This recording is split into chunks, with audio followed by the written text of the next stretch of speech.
As a entrepreneur, one of the most important things you will do is make decisions. And it's interesting that our results are a direct correlation to the decisions that we make. And yet we can go from primary school to middle school, even to get an advanced degree in education, and never be taught this critical skill of how we make decisions.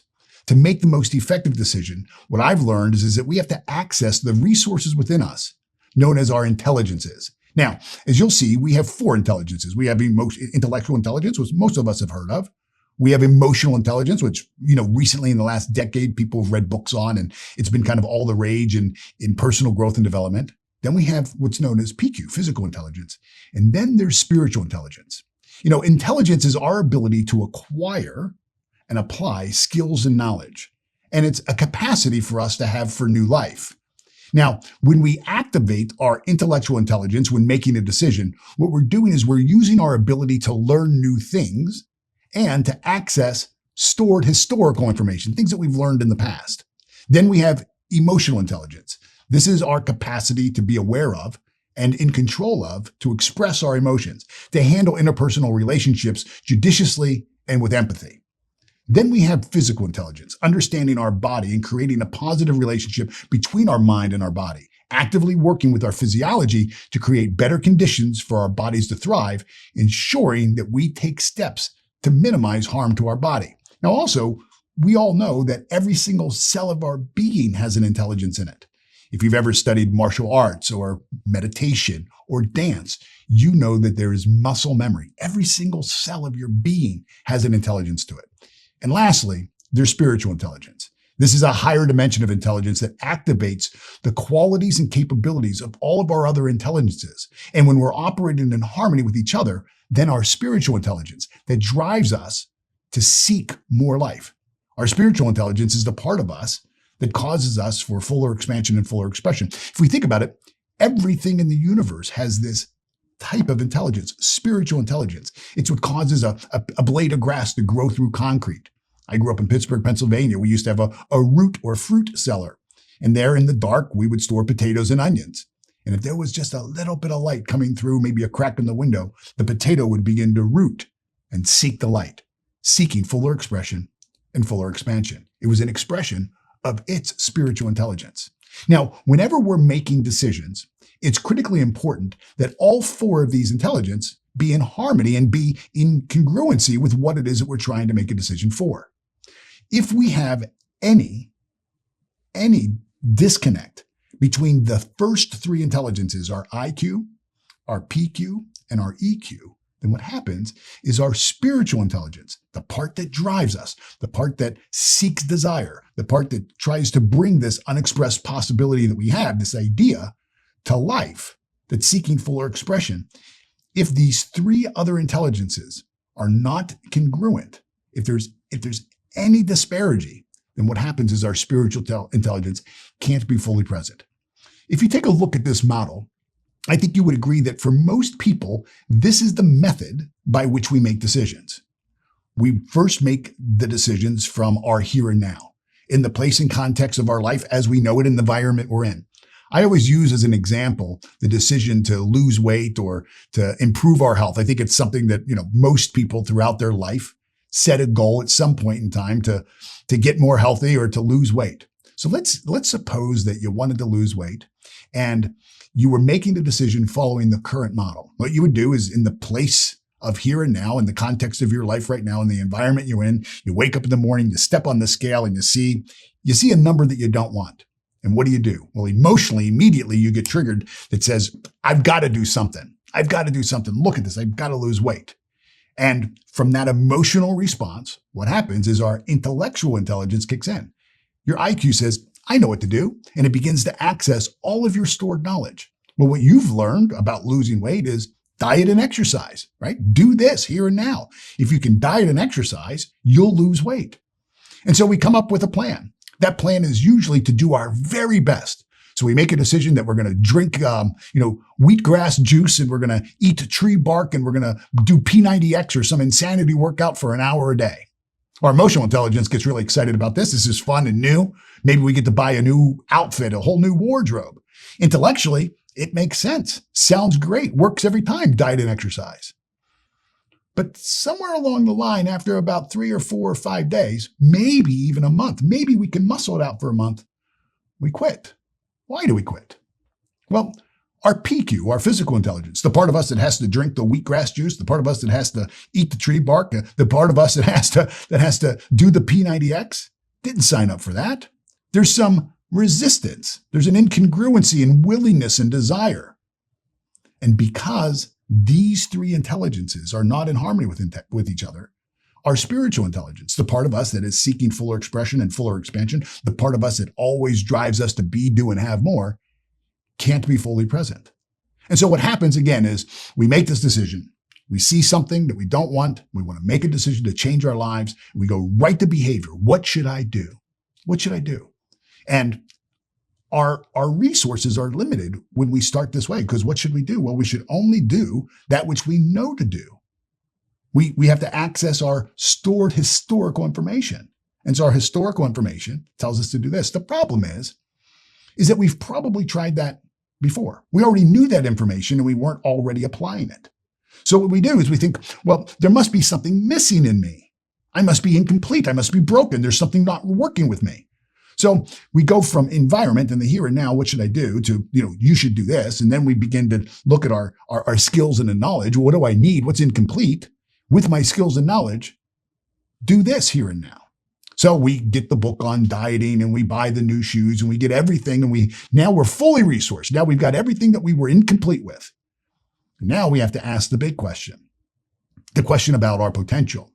The question about our capabilities. Can I or can't I, with my skills and knowledge and all the new things I just bought to complete me, can I do this here and now?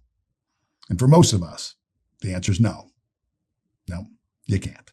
And it's not that you can't because you can't do the workout. It's not because you can't eat the tree bark or drink the wheatgrass. You can. You're just not willing to. There's a part of you that's just not showing up. There's a resistance. There's an incongruency. But what if, when making a decision, instead of accessing these first three resources and intelligences, what if we started from the very top of the chart? What if we started with the awareness of who we truly are? You and I are spiritual beings. We've been gifted with an intellect, and we live in and through a physical body. Now, what we know about the spirit side of us is that spirit, like energy, is 100% evenly present in all places at all times. There's no limit in the spiritual realm. And so instead of making a decision based on the here and now and in the context of our life as we know it, we start with this image of ourselves, this concept of ourselves as a complete and fully resourced human being, a spiritual being. One connected with the creator of all things. So we're not really doing this alone. We're co-creating our lives. And instead of being limited to what we know, we begin to think of in the bigger picture. Well, in the bigger picture of what? Well, in the bigger picture of everything. We have access to all the information, not just the information that we know, but as spiritual beings, we have access to all the information that's ever been known and ever will be known. And from there, we step into our identity. Who am I? Who am I? Well, who am I? Is I'm a spiritual being, gifted with a phenomenal mind, the ability to perceive, imagination, intuition, memory, right? We've been gifted with intellectual faculties, imagination, the faculty of our will. And when we can begin to access those resources and identify who we are, I see myself as a child of God, King's kid, no limits. And in the bigger picture of who I am, and I'm co-creating my life, I'm not doing this alone. I want to make decisions based on my values and my beliefs. Like, what's really important? What's the why behind me losing weight? Sure, I want to lose weight. Maybe I want to look more attractive, but why? What's more important than just looking attractive? See, we go beyond why and we go to beliefs and values. See, I believe it's important that I'm healthy. I believe it's important that I maintain my health for my family because I value the relationships I have. I value my health. I value my family and those people who depend on me and rely on me, and I want to be durable and I want to be strong and healthy. And so when we're making decisions this way, starting from the awareness of our spiritual intelligences, now we can say, what can I do? What can I do? Like, what's one thing that I can do where there's no resistance? As an example, could I walk 3 times a week for 15 minutes? Can I do that? Well, intellectually, I know that if I walk for 15 minutes 3 times a week, that's better than doing nothing. Yes or no? Sure. And will I be healthier? Will I begin the process? Sure. Now, it's not the best that I can do, but it's a place for me to start. And so the model goes from, do my best, give 110%, 100% of the time, which none of us can do, to focusing on what's good. What's one thing that I can do? Is there any resistance? Well, intellectually, there's no resistance. That absolutely will work. Emotionally, getting outside the house, walking 15 minutes a day, getting some fresh air, maybe even, meeting some neighbors or other people, maybe going to a gym and walking on the treadmill, maybe making some new friends, maybe going out and shopping and getting those new shoes. So the emotional side of us is, yeah, right on. This sounds like fun. This is new. And then the physical intelligence says, hold it, just 15 minutes, right? Only 3 days a week. We're not going to be doing the P90X, insanity workout for an hour a day. We're not eating tree bark and drinking, kale juice every single day. Yeah, no. All we're going to do is we're going to walk 3 times a week for 15 minutes. We're going to do that for 2 weeks. Any resistance? And the PQ says no. Now, with my skills and knowledge, I begin to do this here and now. And as I begin to walk those 3 times a week, and I'm forbidden from doing 4 times a week, and I'm forbidden from going for more than 15 minutes because I'm going to build trust with myself.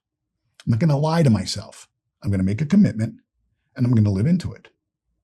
You know what making a commitment and living into it does? Is it builds what's called discipline. Discipline is the ability to give yourself a command and follow through with it. That's what discipline is. And while walking, all of a sudden, my SQ, my spiritual intelligence kicks in. And it says, you know what?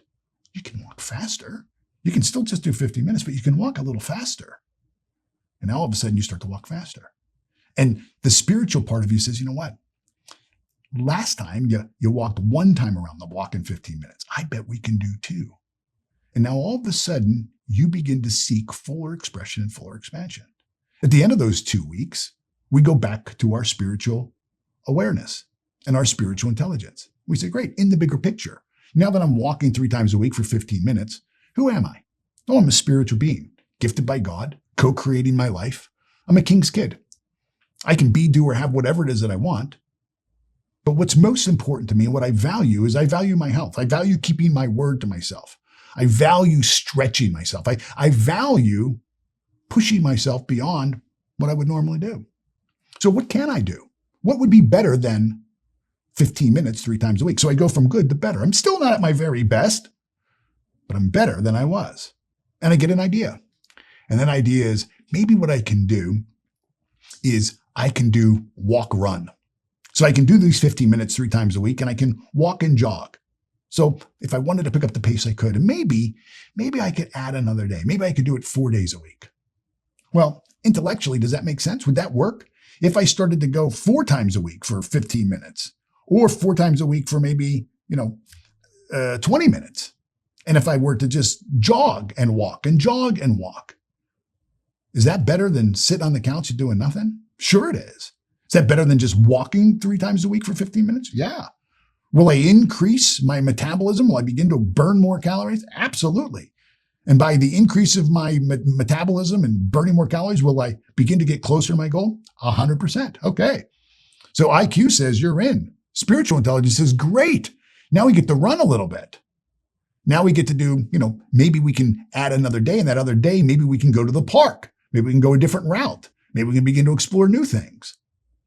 Emotional intelligence buys in.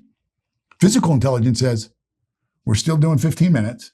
We're doing 4 times. I don't have to run the whole time. I can walk when I want to walk. If I get tired, I can walk. But if I want to jog or sprint, I can do that. Yeah, you can do that. Okay. All right. Buy in. And then we start to do that just for 2 weeks. That's it. We give ourselves a command and we follow through with it.